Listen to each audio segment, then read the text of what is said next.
What's up, everyone, and welcome to Through the Veil. I'm your host, Alex Nelson, and on this episode, we are going to be talking about resistance. So, what is resistance?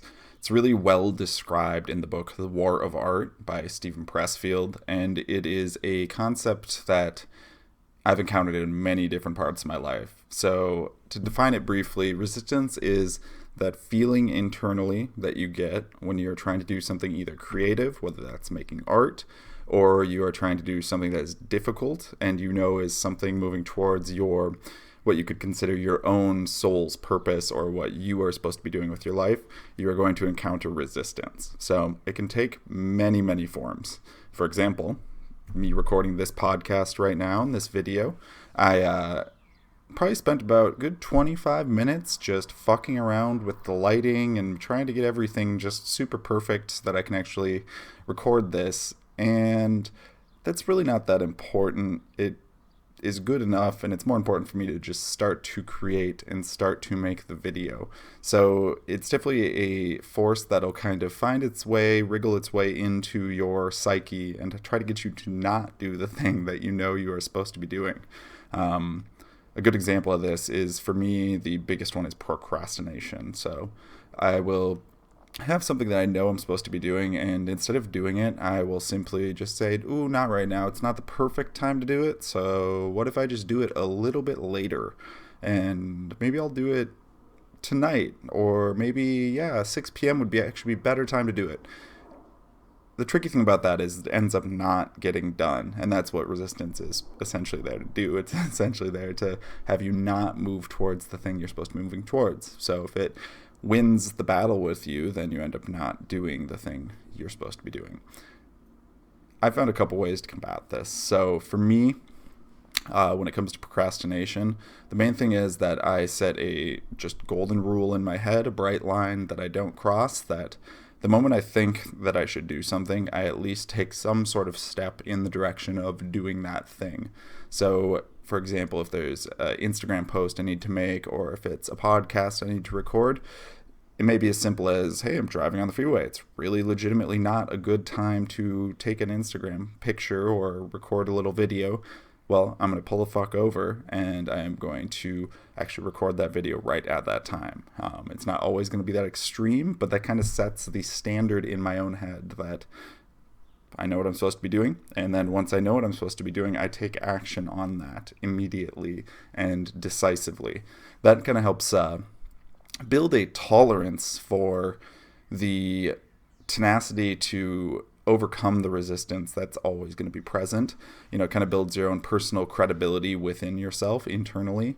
And it really definitely helps you to build an ethos that is someone who takes action on the things you know you're supposed to be taking action on.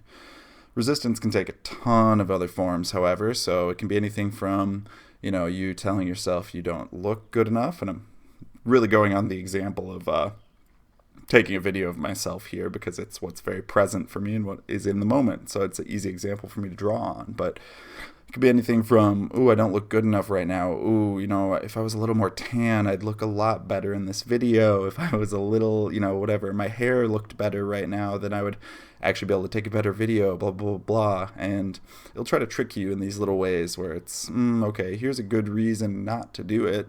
And it's easy to latch onto those reasons because they feel, it's the easy path to just not do. And the reality of the situation is, who gives a fuck what my hair looks like? Who gives a fuck how tan I am? Who gives a fuck if I get every word in the entire video perfect? It's about putting the content out for me in this exact circumstance.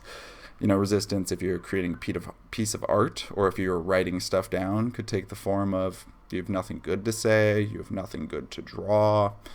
I don't know what idea I'm going to write about, or I don't know what I'm going to draw about. I don't know what I'm going to draw. And I like what, I can't remember who this quote is attributed to, but I like whoever said this quote, that you sit down every day so that the muse knows where to find you. You put your ass in the chair and you sit in front of your computer, or you sit in front of your canvas, or you sit in front of your video camera, whatever it may be. You put your ass in the chair, and then the muse knows where you're at. 9 a.m. every day, it knows where the fuck you are at. So the deeper meaning behind that sort of metaphor or that analogy is that inspiration doesn't just come randomly. If you just sit around waiting for the perfect inspiration to create the perfect piece of art, the perfect content, whatever it might be, it's never going to come. It comes when you sit down and you put in the work day after day. And a lot of times I notice this when I'm writing, especially. First 2 paragraphs I write might be absolutely terrible bullshit, just make no sense, they're not coherent, I sound like an idiot.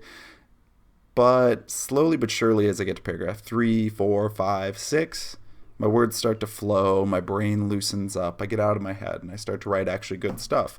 And same thing can be said for art, same thing can be said for recording a video, same thing can be said for working on anything that is of importance to you. It's really a trick that people play on themselves, that they wait for the perfect moment, the perfect inspiration to make the perfect thing. And it's just not the way that great people function. The way that great people function is they put themselves in the position to be doing the work every single day. And then once in a while, 1 out of 100 times, 1 out of 1,000 times, whatever the number may be, depending on the level of competency of the person, they hit a home run, and it's an absolutely unbelievable piece of art, or it's that perfect piece of music that they crafted, or it's the perfect video that really hits home to their audience. And it's not that they had this massive inspiration that day, it's that they put down the 1,000 other ideas that were not that good to get to the one idea that was good. And that's really the way to think about it, is you are writing the 10 paragraphs that are shit to get to the 1 paragraph that was perfect that you can use. You have to do it. It's the way that it works. And resistance can take a ton of other insidious forms. It can be very easy to sort of try to ignore whatever your purpose is. So if your purpose is, let's say, becoming the greatest artist in the world, it can be really, really easy to just kind of take a half-assed approach to it and kind of appease part of what your calling is, but then the resistance kind of guides you towards the easy path. So for example, if you're supposed to be this amazing artist and you just kind of take an okay role in graphic design, let's say, and you work for an advertising company and you're working with art per se, but you're not exactly doing what you know internally you are supposed to be doing. And it can really be tricky that way, because you can be doing something that, 20% of the time, 30% of the time, you're doing something very closely related to your life's calling. But the other 70% of the time, you're working on bullshit that has nothing to do with what you are supposed to be doing with your one and only life. The way it relates to me, specifically in my circumstance, it's just simple things like recording videos like this, or reaching out to people and trying to help them through issues they might be going through. I can very easily catch myself just pushing that stuff to the side, and only, instead of working on the things that are actually important to grow, just find myself working on just little things that have, they're helpful or they're easy, but they're not exactly the thing that I know I'm supposed to be doing. And that's what resistance really comes down to in the end, is if you start to cultivate the habit of listening to your internal compass and knowing the direction that you're supposed to be going, and you can kind of use resistance as that guidepost. If you're feeling a lot of fear, if you don't want to do something, that's usually a good indication that that is the direction in which you're supposed to be moving.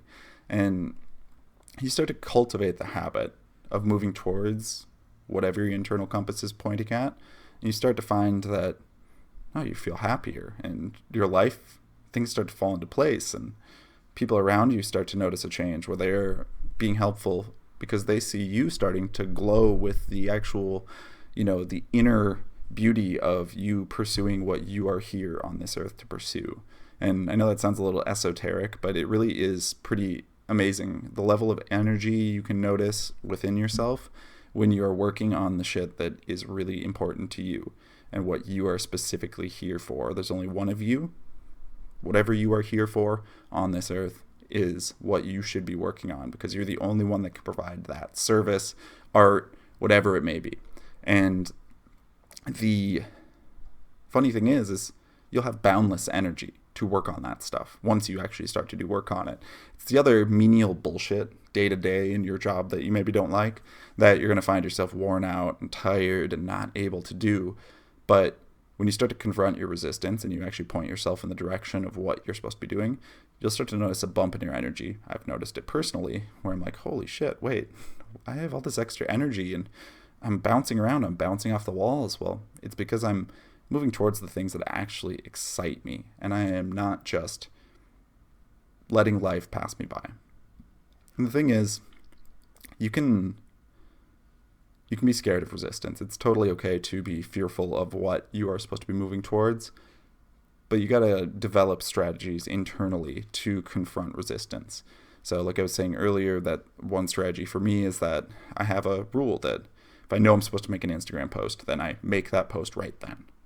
I don't wait, because it's the waiting that gets me. That's my specific part where resistance comes after me, is it says, hey, yeah, no, we'll just do it in 20 minutes. Right now you need to do X, Y, Z to actually get yourself in the perfect position to have the perfect post so that everyone will perfectly love you. It's not the way it works. You just got to do it right when the inspiration strikes and go, boom, okay, I know I should do it right now, so I'm going to do it right now. It could take a ton of different forms. Again, resistance will confront you in many, many different ways. It's a hydra with many heads, and as you chop one off, 4 more appear. You may have it come up for you that resistance is just in the form of those around you, and you can have a lot of fear about, oh, well, if I start to work on art full time, or if I start to really develop myself, what are those around me going to think? And that's resistance too. Either the people around you are going to love it and be happy for you, in which case they're true friends and true allies, or they're going to be scared because their own internal resistance for whatever they're supposed to be doing doesn't really like having that light shined on it. All of a sudden there's a spotlight right on them because you're doing better, and they're going, well, if Alex can do better, then that means I could probably do better too, because he's not that different from me, because he's my friend. Oh man, that's fuck. All right, I guess I have to do better. I don't really want to do better though. And then their own internal resistance kicks in. So then they justify, you might hear things like, oh, you've changed or you've become different. Well, that's their resistance telling them, oh no, we don't want to hang out with that person anymore, because they're going to push us into that uncomfortable territory. They're moving towards whatever their personal greatness is, and we're not ready for that. So let's just try to tear them down, sort of a tallest sunflower in the field gets chopped down to size type of deal. Resistance can take other forms. You may confront it in such ways as, just thoughts of you not being good enough. That's a pretty common one for me. I'll run into just thoughts of, what if what I provide to the world isn't good enough? What if people don't like it? Recently I'm holding an ecstatic dance class, and this I had a lot of fear come up about just charging money for it. It's taken a significant portion of my time, and when I do the math on it, I've probably spent 8 to 10 hours actually assembling the playlist and getting it all mixed together and writing out what I'm going to say during the experience. And I've invested a good amount of my own time, and that time is worth something financially. But I have a lot of fear come up just about, oh man, if I'm charging people, what if they don't like it? And then did I take their money for no good reason? And it's like, no, I have value in what I'm offering. And that's just another form resistance takes for me is, oh, if I never charge for anything, then I don't ever have to really be put under the spotlight of, was what I did worth what I charged? And that's, just a simple one that can be very insidious. If you never charge for anything, then if people don't like it, they're not really going to be that up in arms about it, and you may never hear about it. But if you charged $20 or $1,000 or $500,000 for something and people don't like it, well, you're going to fucking hear about it. And in reality, that's good. That's feedback. That's how you grow. If you get that information into your head from those people who took the service that you had and you improve upon it, then that's how you become better. But it is scary because nobody wants to hear that, hey, you held this ecstatic dance for us and we didn't like it at all. It was actually really, really bad. And, you thought it was going to be really cool, but it wasn't. That's scary. But It is how you become great. So it's a super important thing to confront. The other thing is resistance is persistent. It'll take the form of your own ego. So sometimes it can tell you one thing is better than the other, and you really have to be mindful to watch yourself, because it can be very easy to take the ego stroking path where it's like, oh yes, I'm abstaining from this because I'm such a good person and I don't want to do that. For example, for me, even like last night, it was like I didn't really want to go out with some of my friends, but I knew I should. I knew I should spend more time with my friends and get to be out and about with them. And kind of what resistance would tell me internally was that, hey, don't go out, because if you just stay in, then you'll be perfect. And then if you stay at home, then you'll have more energy to work tomorrow. And it's, there's some merit in that. It's not completely untrue, but I knew that what was really important to me was getting to spend that time with my friends out and about. And I just knew that what I could really do is just go out and not drink for the night. And doing that, got home at like 11:30, went to bed by maybe 12:30, woke up just as rested today as I would have, but with a much, much deeper feeling of satisfaction of getting to spend that time with my friends and be around people I love. So resistance is going to take a ton of different forms. You got to be constantly vigilant to actually confront it, because it will try to sneak its way in through whatever cracks in your armor that it can find. And what it comes down to is sitting down and doing the fucking work. You know what you're supposed to be doing internally. If you sit and listen to yourself, you know what you're supposed to be doing. You know the thing that you enjoy, the thing that you love, and what you're here to provide. And sometimes it takes some listening. You may be to a point where you sort of shoved down the information about what you're supposed to be doing for a long time. I've definitely done that before, where I spent months and months and months drinking and just going on benders and partying because I was trying to ignore what my own soul was calling me to do. And I get it. It's scary.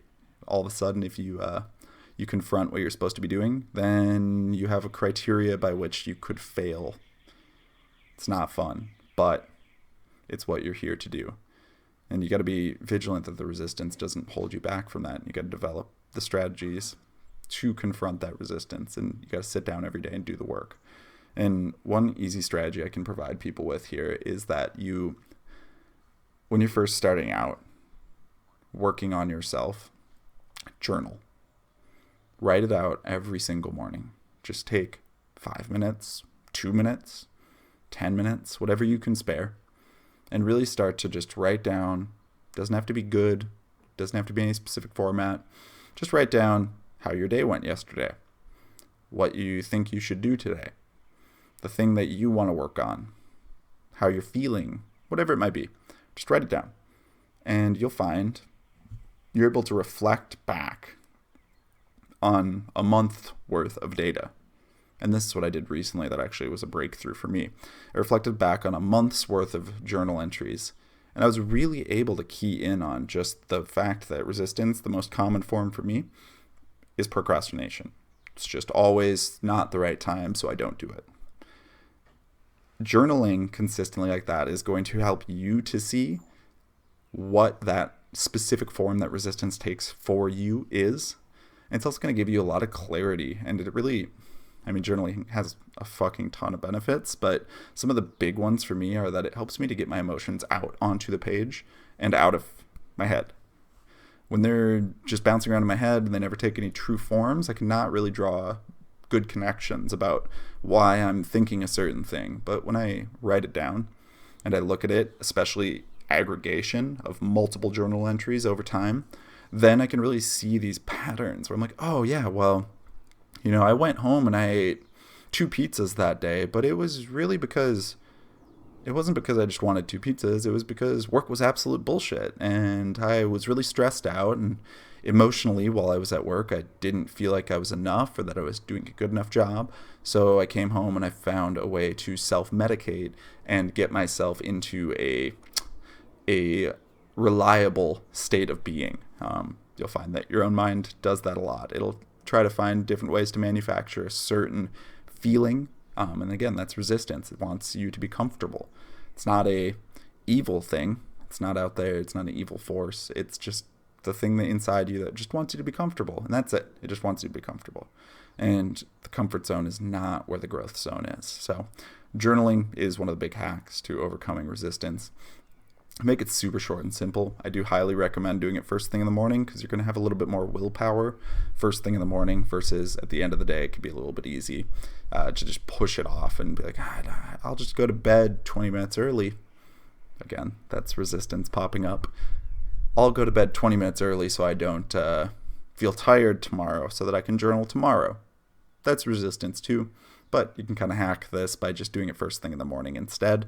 It doesn't take too long, and you can just make it a consistent part of your morning routine. If you want bonus points, write down just 1 or 2 things that you need to accomplish during the day, especially if you can have the clarity after you write a little bit, and then write down the things that you know you should accomplish for your own life's purpose.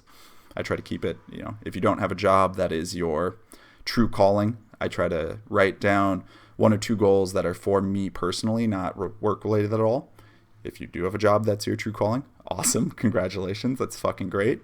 And then write down a couple things. They could be work related or they could be home related about just what you want to accomplish that day. And you'll find that you start to tick off these boxes of things that you were supposed to do that you knew you were supposed to do. And just having it written down is a total game changer. And then you can really reflect upon the emotions that caused you to miss or not miss your goals for a day. If you look back, you'll see a lot of times that you gave into resistance early in the morning and maybe you stopped on the way to work and got 2 donuts because you knew that it was going to be a difficult day. Or, for my example, I'm manager of a company, and if I see that some people have called in sick to work, it's a lot easier for me to get in my head, go, fuck, this is going to be a bad day. Things are going to go bad because some people aren't here, so that means everyone else is going to have to step up, and it's stressful stuff. But then if I make a bad decision based upon that outside input, then I feel bad internally too. So all of a sudden I give in to the resistance, and the resistance internally goes, yeah, instead of being great today, what if we put ourselves in a sugar stupor, for lack of a better term, and we'll just try to get through the day, and that's it. We're not going to try to thrive. We're just going to try to exist through the day.